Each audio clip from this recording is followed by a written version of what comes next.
नमस्कार, मी वैशाली तुमच्या सगळ्यांचं स्वागत करते माझ्या किचनमध्ये. आज आपण बघणार आहोत मस्त खुसखुशीत अशी मटार कचोरी कशी बनवायची. अगदी सोप्या पद्धतीने दाखवत आहे. कुठलंही जास्तीचं साहित्य लागत नाही. घरातल्याच अवेलेबल साहित्यात आपण ही करणार आहोत.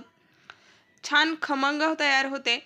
त्याचबरोबर अगदी झटपट तुम्ही ही बनवू शकता. रेसिपी कुठेही स्किप न करता शेवटपर्यंत पहा. चॅनलवर नवीन असाल किंवा माझा हा व्हिडिओ जर तुम्ही पहिल्यांदा पाहत असाल किंवा अजून जर चॅनलला सबस्क्राईब केलं नसेल तर जरूर सबस्क्राईब करा.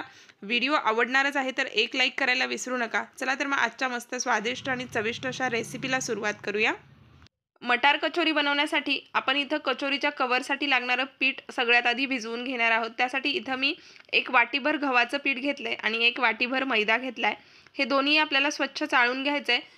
नुसता मैदा वापरू शकता किंवा नुसतं गव्हाचं पीठ जरी 2 वाट्या वापरलं तरी काही हरकत नाही. पीठ स्वच्छ चाळून घेतलंय. आता यामध्ये आपल्याला चवीप्रमाणे मीठ घालायचंय. व्यवस्थित मिक्स करून घेऊया. आता आपल्याला यामध्ये घालायचंय तेलाच्या किटलीत जी पळी असते त्या पळीनं मी एक पळी तेल गरम करून घेतलेलं आहे. अगदी चांगलं कडकडीत गरम तेलाचं मोहन आपल्याला यामध्ये घालायचं आहे. साधारणपणे 3 चमचे 3 टेबलस्पून इतकं हे तेल आहे. अशा पद्धतीनं हे गरम तेलाचं मोहन संपूर्ण पिठाला छान चोळून घ्यायचं. यामुळे काय होतं की कचोरी संपूर्ण बाजूंनी छान खुसखुशीत अशी तयार होते. तर इथं बघू शकता अशा पद्धतीनं मी हे मोहन संपूर्ण पिठाला व्यवस्थित चोळून घेतलंय. आता यामध्ये आपल्याला आवश्यकतेनुसार पाणी घालून याचा पुरीला ज्या पद्धतीनं कणिक भिजवतो तसाच घट्ट गोळा मळून घ्यायचा आहे किंवा त्यापेक्षा किंचित सैल झाला तरी सुद्धा चालेल. तर इथं बघू शकता लागेल असं पाणी घेऊन मी याचा छान घट्ट असा गोळा मळून घेतलेला आहे. व्यवस्थित मळून मळून घ्यायचं म्हणजे कचोरी अगदी छान खुसखुशीत अशी तयार होते. पीठ चांगलं मळून झालंय. आता याला वरून थोडंसं तेल लावूया. हलकंसं मळून घेऊया आणि एका भांड्यामध्ये काढून हे पीठ आपल्याला अर्धा तास भिजत ठेवायचं आहे. कमीत कमी 15 ते 20 मिनिटं तरी हे पीठ भिजलं पाहिजे. तर इथं अशा पद्धतीनं झाकून हे मी अर्धा तास बाजूला ठेवून देणार आहे.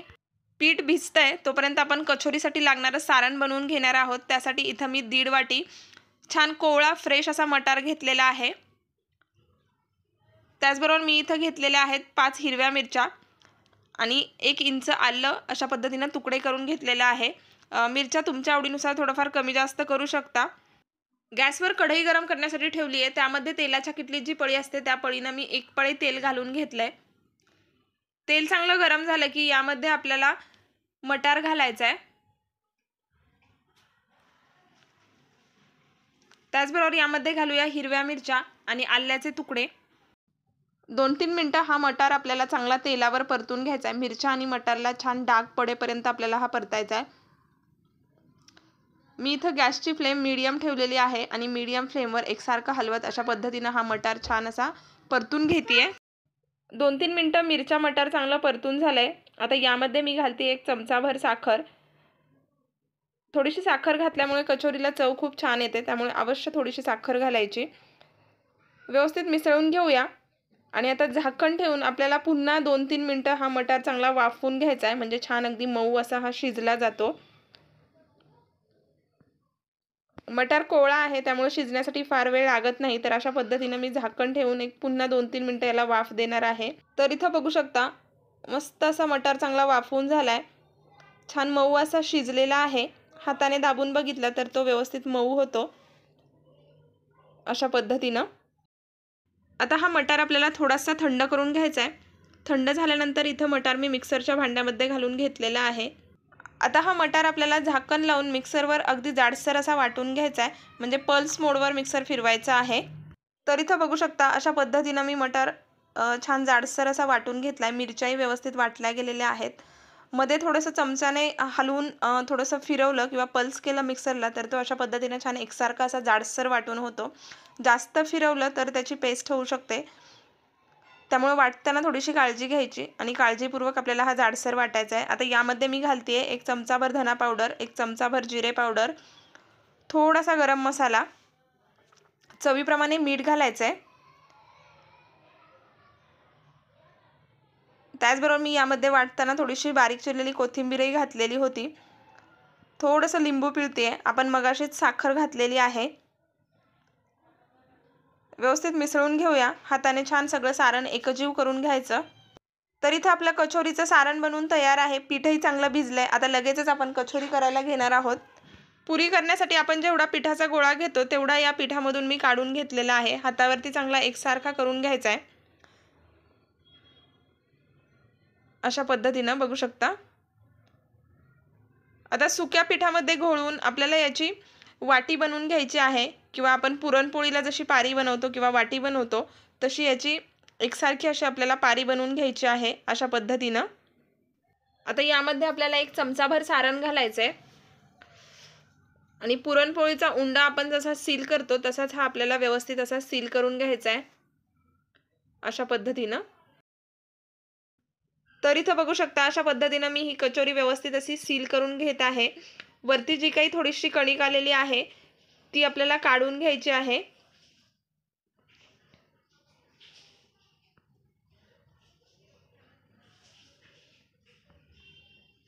आता हातावरच आपल्याला ही कचोरी दाबून व्यवस्थित गोलाकार बनवून घ्यायची आहे. कचोरी लाटत नाहीत, ती अशा पद्धतीने हातावरच व्यवस्थित दाबून गोलाकार बनवतात. तर बघू शकता छान एकसारखी अशी मी हातावर व्यवस्थित दाबून घेत आहे. तर इथं मस्त अशी आपली ही एक कचोरी बनवून झालेली आहे आणि याच पद्धतीनं मी उरलेल्या सगळ्या कचोऱ्या देखील फटाफट बनवून घेणार आहे. तर इथं बघू शकता मस्त अशा माझ्या सगळ्या कचोऱ्या बनवून झालेल्या आहेत. मी जे प्रमाण सांगितलेलं आहे त्यामध्ये माझ्या मध्यम आकाराच्या 10 कचोऱ्या व्यवस्थित बनवून झालेल्या आहेत. गॅसवर कढईमध्ये तेल गरम करण्यासाठी ठेवलेलं आहे. तेल मध्यम गरम झाल्यावरती आपल्याला यामध्ये कचोऱ्या घालायच्या आहेत. लक्षात ठेवा, कचोरी तळताना तेल खूप कडकडीत असं गरम व्हायला नको, नाहीतर काय होतं की पटकन कचोरी तेलात सोडली की ती करपली जाते. त्यामुळे तेल व्यवस्थित मध्यम गरम आहे आणि मीडियम टू लो फ्लेमवर आपल्याला ह्या कचोऱ्या आलटून पालटून छान अशा फ्राय करून घ्यायच्या आहेत. कचोरी तळताना ती पुरीसारखी तेलात टाकली की लगेचच फुलून वरती येत नाही किंवा लगेचच फुगून वरती येत नाही. ती जशी जशी कुक होते तशी ती हळूहळू व्यवस्थित फुगली जाते. तर इथं बघू शकता अशा पद्धतीनं मी आलटून पालटून दोन्ही बाजूने कचोरी व्यवस्थित अशी फ्राय करून घेत आहे. गॅस कुठेही आपल्याला मोठा करायचा नाही, मीडियम टू लो फ्लेमवरच ही कचोरी आपल्याला फ्राय करायची आहे. अशा पद्धतीनं कचोरी फ्राय केल्यामुळे काय होतं की ती मस्त खुसखुशीत अशी तयार होते आणि छान एकसारखा असा रंग देखील येतो. तर इथं बघू शकता मस्त अशा 3ही कचोऱ्या छान फुलून आलेल्या आहेत. त्याचबरोबर त्या एकसारख्या रंगावर फ्राय देखील झालेल्या आहेत. कचोरी छान फ्राय झाली आहे. आता लगेचच काढून घेऊया आणि याच पद्धतीनं मी उरलेल्या सगळ्या कचोऱ्या फ्राय करून घेणार आहे. मस्त अगदी खुसखुशीत अशा झालेल्या आहेत बघू शकता. तर इथं बघू शकता मस्त खुसखुशीत अशा माझ्या सगळ्या कचोऱ्या फ्राय करून झालेल्या आहेत. रंगही खूप छान आलाय. तर आता कचोरी छान झाली आहे हे कसं ओळखायचं, तर अशा पद्धतीने यावरती छोटे छोटे फोड उठले किंवा त्याच्याला छोटे छोटे अगदी याच्यावर क्रॅक्स गेलेले दिसतात बघू शकता अशा पद्धतीचे, तर समजायचं की आपली कचोरी अगदी मस्त खुसखुशीत अशी झालेली आहे.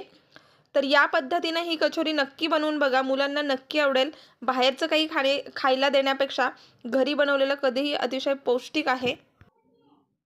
रेसिपी कशी वाटली हे मला कमेंट करून नक्की सांगा. आवडली असेल तर एक लाईक नक्की करा, जास्तीत जास्त शेअर करा आणि आपलं चॅनल वैशाली बागल किचनला नक्की सबस्क्राईब करा.